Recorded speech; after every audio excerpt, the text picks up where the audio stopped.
Hello my dear family, I am back with your favorite episode of Wake Up Your Vocab. இன்னைக்கு Wake Up Your Vocabல next set of vocabularies பார்க்க போறோம். If you are ready, let's get started. Never stop learning, never stop growing, never stop seeking the brightest star. Lesson போறதுக்கு முன்னாடி last குவிஸோட answer பார்த்துடலாம். Last குவிஸில் மதம் பிடித்தல் அல்லது வெறி பிடிக்கிறது, விலங்குகளுக்கெல்லாம் எஸ்பெஷலாக நம்ம மதம் பிடித்தல் அப்படின்னு சொல்லுவோம் இல்லையா? ஸோ அதுக்கான வேர்ட் என்ன சொல்லலாம் அப்படின்னு சொல்லி கேட்டிருந்தேன். நிறைய பேர் டிஃப்ரெண்ட் ஆன்சர்ஸ் கொடுத்துருந்தீங்க. இதில் எஸ்பெஷலாக வந்து தமிழ்ச்செல்வன் ராமசாமி அப்படின்ற ஒரு ஃபாலோவர் வந்து நிறைய வெக்காபுலரி அலாங் வித் எக்ஸாம்பிள் சென்டென்சஸோட டீட்டெயில்டாக வந்து கொடுத்துருக்குறாரு. அவருடைய ஆன்சரை நான் பின் பண்ணிடுறேன், போய் செக் பண்ணுங்கள்.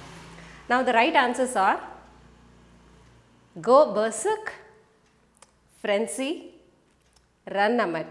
இந்த மாதிரி வேர்ட்ஸ் நம்ம யூஸ் பண்ணிக்கலாம். Go berserk, frenzy, run amok. இன்னைக்கு வெக்காபுலரி வந்து நம்ம எப்படி பார்க்க போகிறோம் அப்படின்னா ஷார்ட் ஸ்டோரியோட பார்க்க போகிறோம்.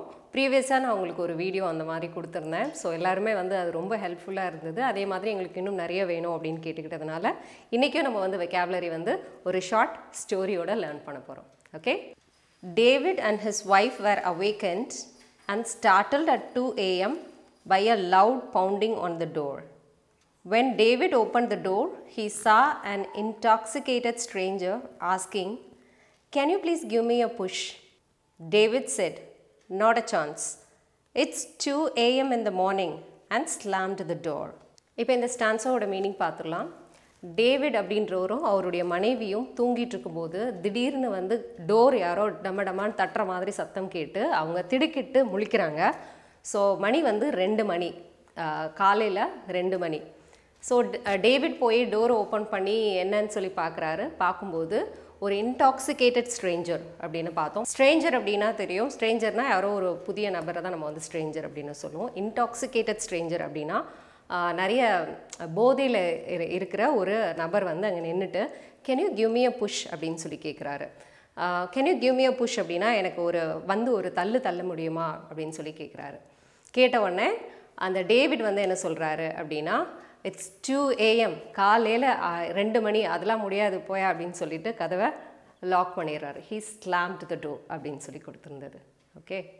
When David returned to bed, his wife said, "Do you remember last month when we had a car breakdown?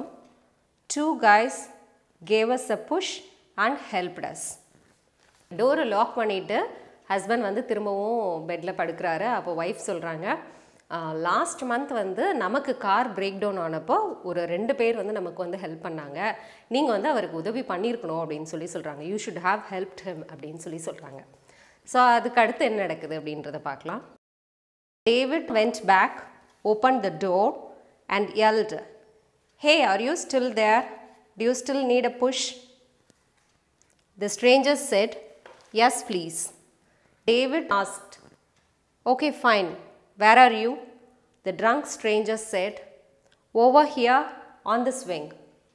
So, இதோட மீனிங் என்ன அப்படின்னா வைஃப் சொல்லிட்டாங்களே அப்படின்னு சொல்லிட்டு நீங்கள் அவருக்கு உதவி செஞ்சுருக்கணும் அப்படின்னு சொல்லி வைஃப் சொன்ன உடனே சரின்னு மனசு கேட்காம இவர் திரும்ப போய் டோரை ஓப்பன் பண்ணி அவரை தேடுறாரு. அந்த ஸ்ட்ரேஞ்சரை வந்து கேட்குறாரு, "ஹலோ, இருக்கிறீங்களா? Are you still here? இன்னும் இங்கே தான் இருக்கிறீங்களா?" அப்படின்னு சொல்லி கத்துறாரு. கத்துனப்ப "Do you still need a push? Do you still want a push?" அப்படின்னு சொல்லி கேட்குறாரு.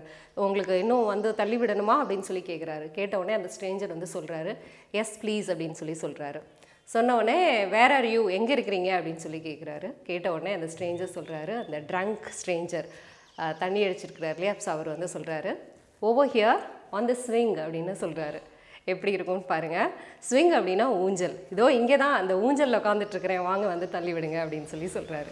ஸோ இதுதான் இந்த ஸ்டோரியோட மீனிங். ஸோ கொஞ்சம் ஃபன்னாக இருக்குது. இருந்தாலும் இதில் வந்து நம்ம நிறைய வெக்காபுலரிஸ் இருக்குது.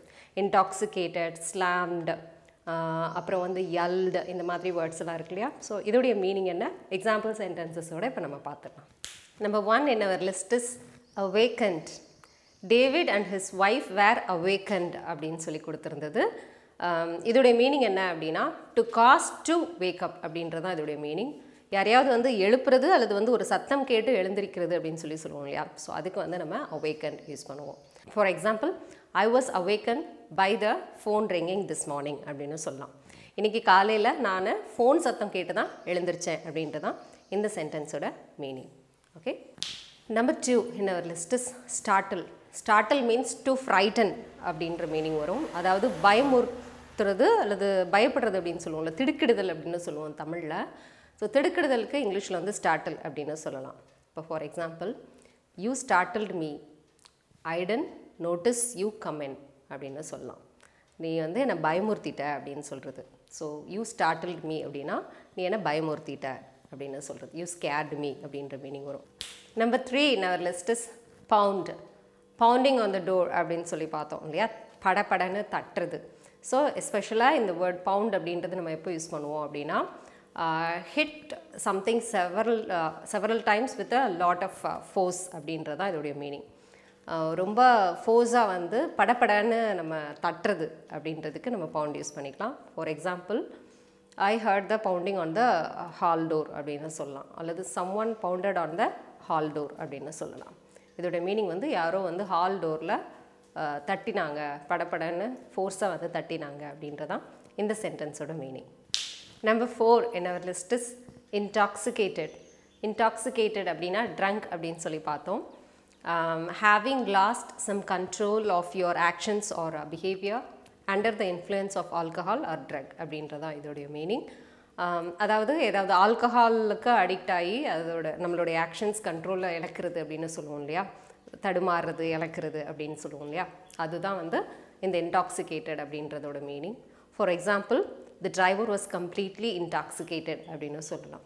ஏதோ ஒரு ஆக்சிடெண்ட் நடந்திருக்கு அப்படின்னா அந்த ஆக்சிடெண்ட் எப்படி நடந்தது அப்படின்னு சொல்லி கேட்கும்போது அந்த டிரைவர் வந்து நல்லா தண்ணி அடிச்சிருந்தார், ஸோ அந்த மாதிரி சொல்லுவோம், நல்ல போதையில் இருந்தார் அப்படின்னு சொல்கிறதுக்கு இன்டாக்சிகேட்டட் அப்படின்ற வேர்டு யூஸ் பண்ணிக்கலாம். Number 5 in our list is slam.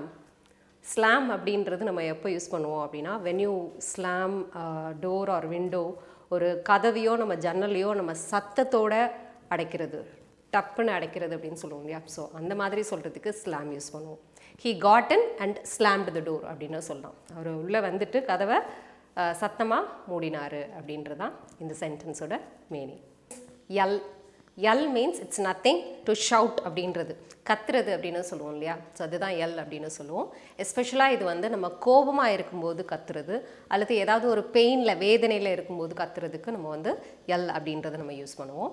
For example, don't yell at me like that, அந்த மாதிரி என்கிட்ட பேசாத, அந்த மாதிரி என்கிட்ட கத்தாத அப்படின்னு சொல்கிறதுக்கு இதை நம்ம சொல்லலாம். Don't yell at me like that அப்படின்னு சொல்லலாம். Are they yelled at each other for about 15 minutes. ஒரு 15 நிமிஷம் அவங்க ஒருத்தர் மாற்றி ஒருத்தர் கத்திக்கிட்டாங்க அப்படின்றதான் இந்த சென்டென்ஸோட meaning. So the last and final one is swing. Swing அப்படின்னா ஊஞ்சல் அப்படின்னு சொல்லி பார்த்தோம். இந்த ஸ்விங் அப்படின்றது it can act as a verb as well as a noun. இது வந்து ஊஞ்சல்னு சொல்கிறதுக்கும் நம்ம வந்து ஸ்விங் தான் சொல்லுவோம், ஊஞ்சல் ஆடுறதுக்கும் நம்ம வந்து ஸ்விங் யூஸ் பண்ணிக்கலாம். இப்போ ஃபார் எக்ஸாம்பிளுக்கு, the children took turns on the swing அப்படின்னு சொல்லலாம். இதோட மீனிங் வந்து ஊஞ்சலில் குழந்தைங்க வந்து மாற்றி மாற்றி டர்ன் எடுத்துக்கிட்டாங்க, டர்ன் எடுத்து அதில் வந்து ப்ளே பண்ணாங்க, விளையாடினாங்க அப்படின்றதான் இந்த சென்டென்ஸோட மீனிங்.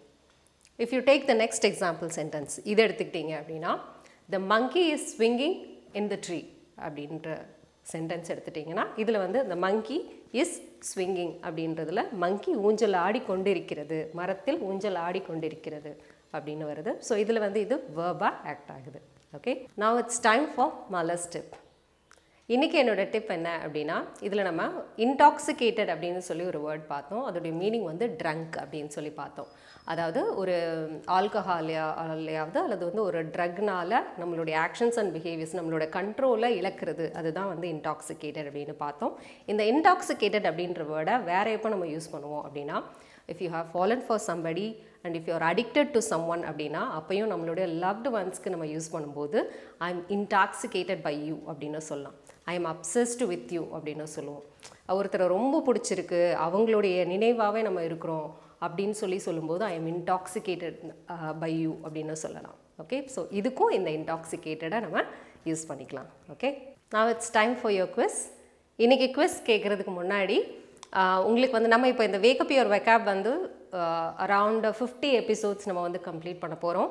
இந்த 50 எபிசோட்ஸுமே நான் பார்க்கல, நான் நிறைய மிஸ் பண்ணியிருக்கிறேன் அப்படின்னு சொல்லி நீங்கள் ஃபீல் பண்ணீங்க அப்படின்னா ஃப்ரம் த பிகினிங்லேருந்து இந்த எக்ஸாம்பிள் சென்டென்சஸ் இதோட பிடிஎஃபோட உங்களுக்கு வேணும் அப்படின்னா ஸ்க்ரீனில் தெரிகிற இந்த நம்பருக்கு காண்டாக்ட் பண்ணலாம். Okay, now it's time for your quiz. இன்றைக்கி உங்களுக்கான குவிஸ் கொஸ்டின் என்ன அப்படின்னா, யாராவது ரொம்ப வலியுறது அப்படின்னு சொல்லுவோம் இல்லையா, புதுசாக வந்திருக்கிற மேனேஜர் ரொம்ப வலியரா இருப்பா அப்படின்னு சொல்லுவோம் இல்லையா. ஸோ அந்த வலிதல் அப்படின்றதுக்கான இங்கிலீஷ் வேர்டு என்ன அப்படின்றத காமெண்ட்டில் லீவ் பண்ணுங்கள். I'll go and check it. If you like this lesson, don't forget to give thumbs up. I'll meet you soon with another interesting lesson in the next video. Till then, take care. It's bye from Malar. See you. Bye-bye.